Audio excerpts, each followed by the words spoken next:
The CNBC app. Global market news in one place. Customizable sections and personalized alerts. Stocks tracking, interactive charts and market insights all in your hands. Stay connected. Stay informed. Download the CNBC app today.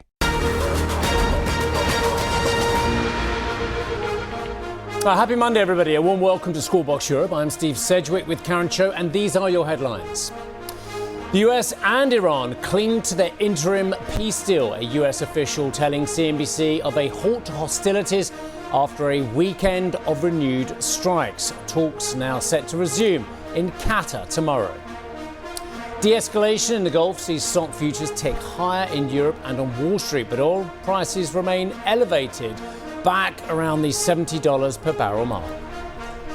Fears around the outlook for Volkswagen after reports the car maker will cut 100,000 jobs. The CEO of Germany's state bank telling CNBC the country is undergoing an industrial transformation. These are all industries which go through a transformation for various reasons, but also the China Shock 2.0 is accelerating this transformation. Britain's Prime Minister in waiting, Andy Burnham, prepares to set out his economic agenda in a key speech in Manchester, with devolution and the creation of a number 10 North expected to sit high on the agenda.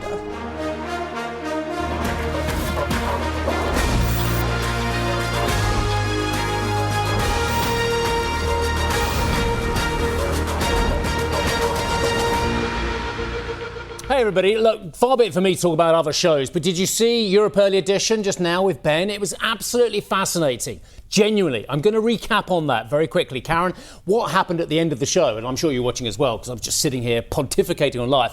We had a major shipping executive who said nothing has changed. Actually, we do not feel confident yet to move ships through the Strait of Hormuz. We do not certainly want to put ships back into that region. It's just a question of whether ships are getting out of the region. Insurance premiums remain high. The mining capacity of the Iranians remains high. The conflict at a low level between the US and Iran is still bubbling around as well. Fascinating. I'm not sure why that's a surprise after the projectile the other day. I mean, we thought the strait was open, then suddenly there's an attack on a ship in the region. So why would any shipping executive feel like that's safe territory? And look, we have our regional expert here. I'm going to do a couple of reads. Good morning. Good morning.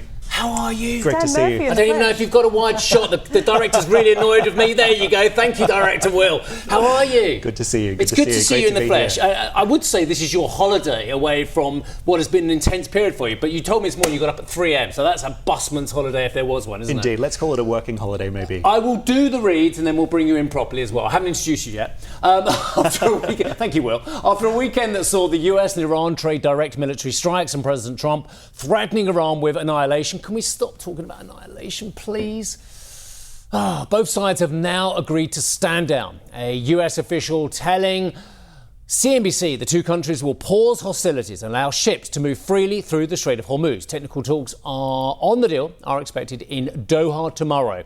Let's have a look at where WTI is. I probably disagree with my team a little bit about elevated prices because I managed to get some diesel yesterday. All right, I'm still using a diesel car. Truth is, I know I should be perhaps moving forward at the lowest level I've seen in months and months and months. So certainly the retail prices, whether you're talking about kerosene, whether you're talking about jet fuel, whether you're talking about diesel for my ancient vehicle, they are lower. But anyway, we're trading around $70-ish a barrel for Brent and WTI. Did I mention that Dan Murphy is with us? I don't think I did. Good morning, sir. Good morning. Thank you for joining Karen and I. Tell us where you see things at the moment and what your contacts are saying. I think your characterization of the oil market is fair. I think markets are trading right now as if the conflict has basically ended, and we have seen oil prices going back to pre-conflict levels. But of course, at the weekend, what we saw was the biggest flare-up in violent direct strikes between the United States and Iran since this fragile truce was signed. In terms of what exactly happened on the ground, the US saying it was using fighter jets to hit what were 10 Iranian military targets around the strait. That was retaliation for an Iranian drone strike on a tanker carrying more than 2 million barrels of crude. And in response, we saw Iran hitting US military sites, it says, in Kuwait and Bahrain, attacks that both of those governments confirmed. The UAE, Qatar and Saudi Arabia also condemning those strikes as violations of sovereignty. Interestingly, this morning as well, Iran's foreign minister also weighing in, Abbas Araghchi, saying Tehran is now assuming sole responsibility for transit over the Strait of Hormuz. And he says that no other country can have a role in managing it. And that, of course, flatly contradicts the Washington perspective this morning as well, which, of course, insists that this deal gives Iran no control over what is that international waterway. The fighting basically restarted because of this. We know that Iran wants to have some degree of leverage, some degree of control over the Strait of Hormuz moving forward. The US side saying that is a non-starter. So the big question this morning is, where does this leave these talks, and will we end up seeing some kind of deal emerging in this 60-day negotiation window? We know there is a lack of trust on both sides, and perhaps this flare-up in hostilities also reflects a reality on the ground, which is what a lot of analysts have also been telling us, a real concern now that we do perhaps see a path back to conflict, even though we have seen a pause in some of the kinetic activity, at least for now. Dan, let me just hone in on the toll booth then, because it feels like that is still such a pressure point. There was a lot of wording in the initial documents about no charge provision for 60 days.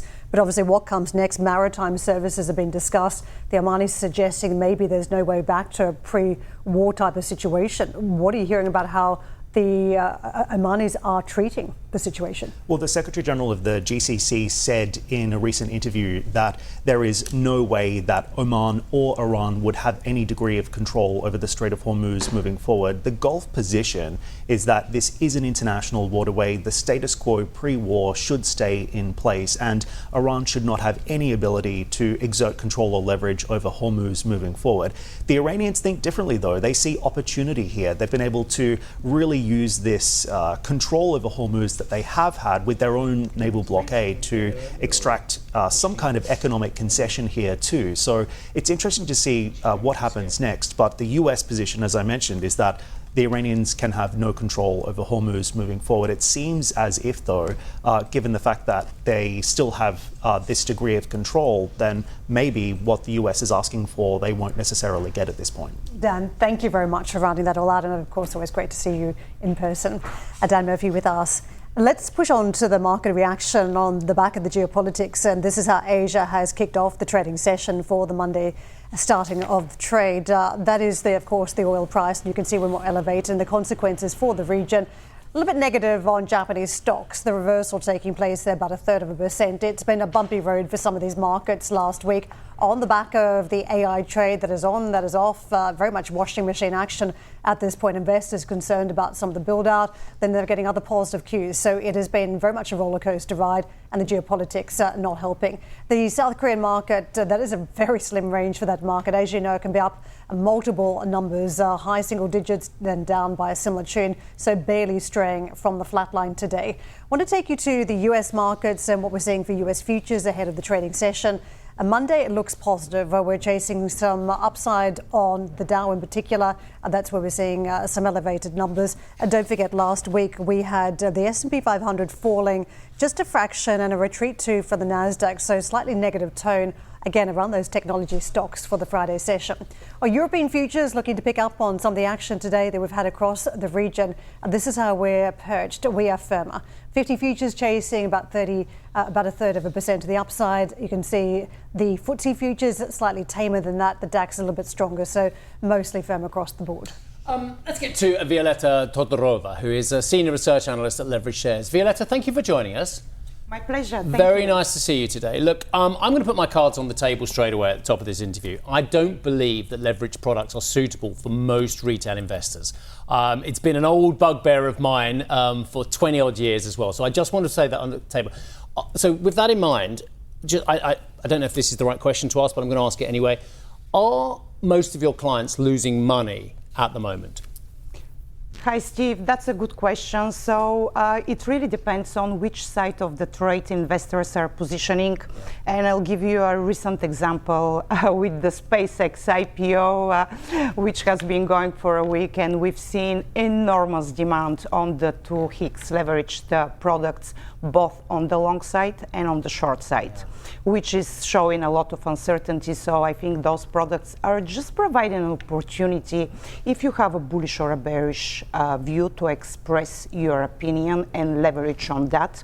But to answer the most important part of your question, if investors are losing or making money, it really depends on the timing, because those products are usually short term. This is not a buy and hold long-term investment product like shares. So unless you're nimble and you're acting quickly and do your timing, those products are definitely not for investors. They are for traders with a very strong directional view. And what I can see over the past few years, a lot of the products, once we get a good, strong trend, the profits get exponential. And we are seeing it with the volumes. Investors, although they are not professional or institutional investors, but we see building up of positions ahead of the beginning of the trend. So investors are very educated nowadays. I think they're not. I think they are not educated as much as they think they are, as is evidenced by the fact that according to every single bit of research that's out there, whether it's academic, whether it's people like ESMA, between 68 and 90% of retail investors lose money on leveraged products as well. I'm afraid to say, I'm not trying to ambush you. I just worry that the product is not right for retail investors, despite the education that is provided by platforms such as yourself. Yeah, that's very good statistics, actually, especially with CFD products. The losses are a lot higher. However, these products are gaining very big popularity over the past 5 years. It is a worry because I care about my audience. Genuinely, I want them to watch this show because they're making vast amounts of money in the markets. But most of them aren't out of leveraged products, and certainly not out of playing the short side. I think, look, there is a very good investment case if investors use it for hedging, like if they own the underlying shares and they're expecting a pullback. Perhaps they can use the short products just to hedge against adverse movements. So each investor, it's on its own, and I don't know what type of research they follow. There is so much information, avalanche of information in social media and on the internet. So I think this is where the problem comes. But if you have a good strategy and you know what you are doing with these products, that can make a very good investment case. But just generally investing in those products, short and long, what we are witnessing with SpaceX, SK Hynix in Asia and Samsung, all those leveraged products can magnify volumes and create a lot of volatility. By the way, thank you for taking my questions. I know they're not the kind of what we expected to answer, but it's something I felt I had to ask you. So that's very good. I appreciate it. Sorry, Karen. I wanted to pick up on the SK Hynix and Samsung story because to me that's the most dramatic example of the leverage products we're witnessing. There is so much appetite. And I think a lot of the investor community has been given signals that this is a green light as a very singular trade around AI. So investors have been very keen to maximize that. That said, the 3 times leverage products and the sort of movements we're now getting when it's to the downside, it feels like leverage is exacerbating some of the trading momentum. Is that what you're seeing? It is actually what it is doing. We are having a couple of products, not only on those companies, but we are seeing incredible volume around the drone products and the SpaceX ETPs. So we are having a global appetite. Is not only in Asia, but the volumes have been very strong on both long and short side, which means that the market is very divided in terms of what is going to happen in future directions. So this is the point I want to ask you, because we can see it on a daily basis. What does that mean in terms of the volatility? Because it feels uncomfortable. You might get a big retreat after a big build-up, but it is on the back of, very big percentage swings on a daily basis. Does that feel uncomfortable to you, having been in markets for a while? Look, I've been in the markets for a while, and this is very uncomfortable when you face such a volatility, and I think it's coming. If we look globally, indices since March have gained like 20%, and in all metrics, looking at different indicators, we are getting to levels where the market is getting very expensive. I know earnings are very, very strong, which will underpin the long-term bullish trend. However, in the shorter term, I'm expecting volatility to kick on, and most probably is going to persist until the rest of the year. And I'll just give you a couple of comparisons because I get asked that question a lot. Are we going to see an AI bubble? I think we started building that bubble, and I'm just drawing one comparison in 2000 and 2026. So I think for most of 2026, we are in the process of building that bubble, but the bubble hasn't burst yet. Right. And what is striking is back to 2000, we started getting these signals in 1996. But the uptrend extended for another 4 years. So I think we are in that final stretch of the bull market. And although the market is very expensive in every metric we look, we haven't come to the moment where the bubble is bursting. So interesting you've done that comparison, because I got another stat this morning that was talking about margin debt in the United States, and investors now borrowing from brokerages to buy securities. That's up 54% to a record $1.4 trillion in May. And that did remind me of dot-com era, because a lot of people were using leverage margin lending to buy stocks because they were going up triple digit on any given day. Does that worry you now, where you think of where central banks are at, and whether there's even a central bank put in the market these days, since we've gotten Kevin Warsh now at the helm of the Federal Reserve? Are you worried about that margin debt and whether that is 2000 dot-com all over again? Yeah, look, we are getting there, but we are not pushing the level where we should panic. I think that is still contained, and there are two important differences between now and back in 2000. So pretty much interest rates back in 2000 were significantly higher, which is the same with 2008 during the GFC. So although Kevin Warsh just signaled that the Fed is turning a little bit more hawkish, we haven't had the first hike yet for 2026. And just looking at the bond markets, we just saw retreats in yield across the curve, which means that the bond market is pricing out immediate hike.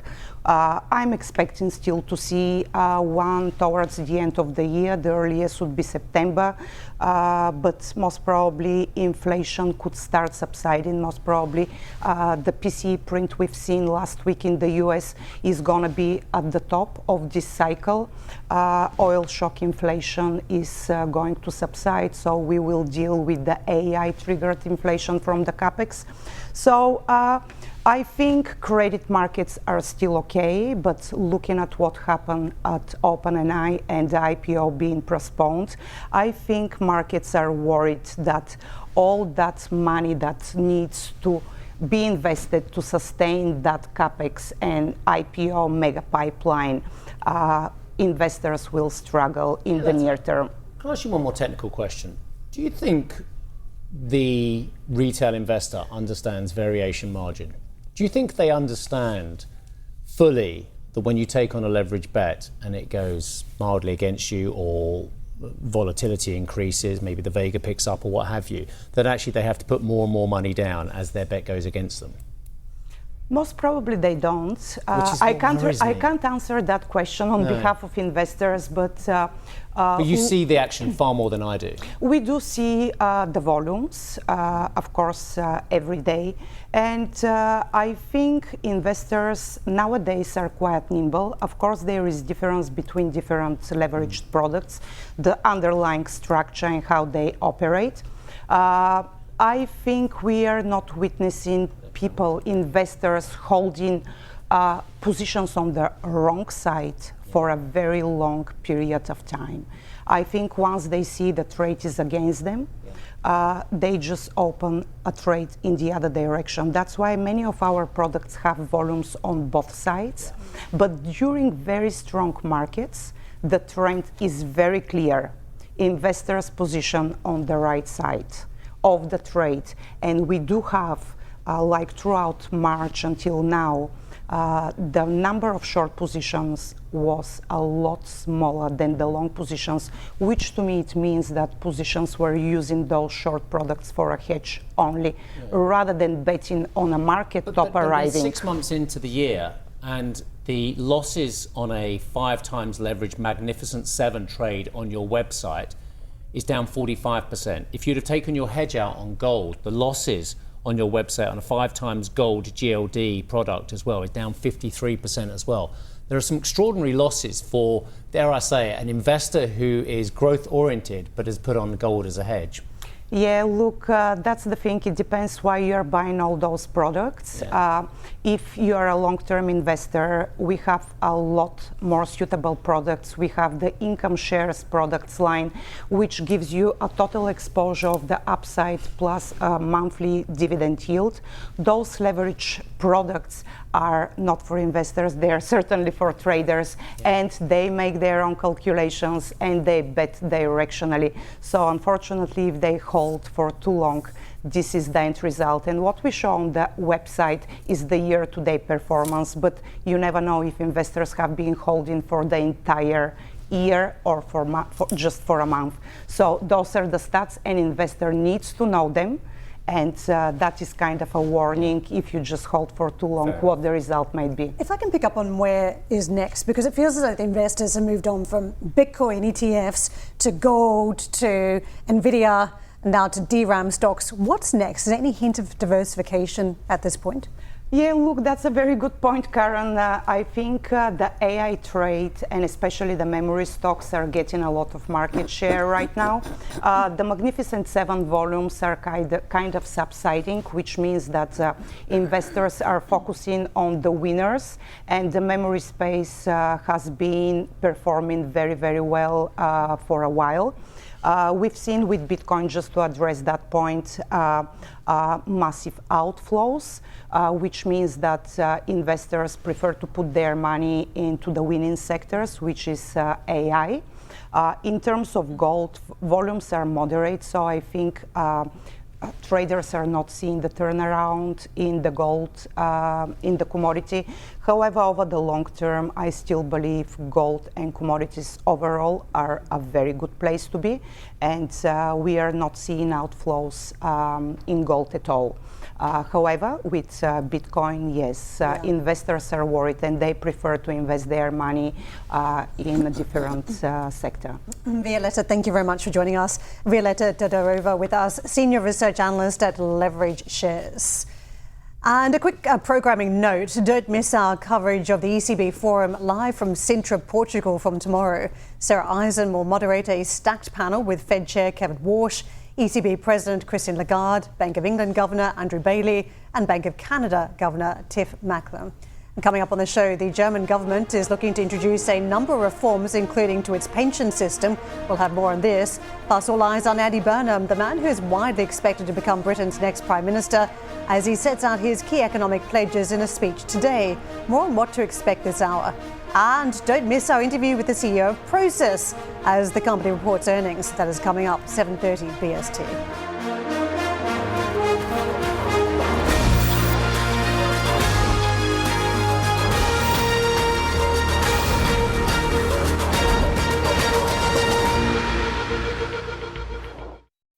Executive Decisions is the new podcast from CNBC, where I ask powerful leaders about their decisions that changed everything. I'm Steve Sedgwick, and here's the CEO of Siemens Energy, Christian Bruch.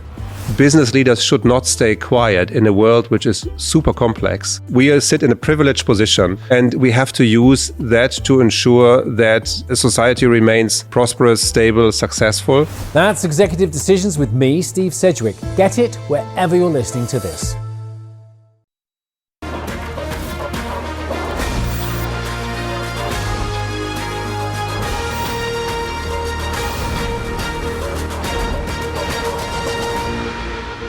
Welcome back. A German government commission has proposed creating a Swedish-style pension fund. Probably have more money if it was a Norwegian one, wouldn't they? Anyway, a Swedish-style pension fund and raising the retirement age in order to ease pressure on the need to fund future pensions. I hope you're watching in Paris.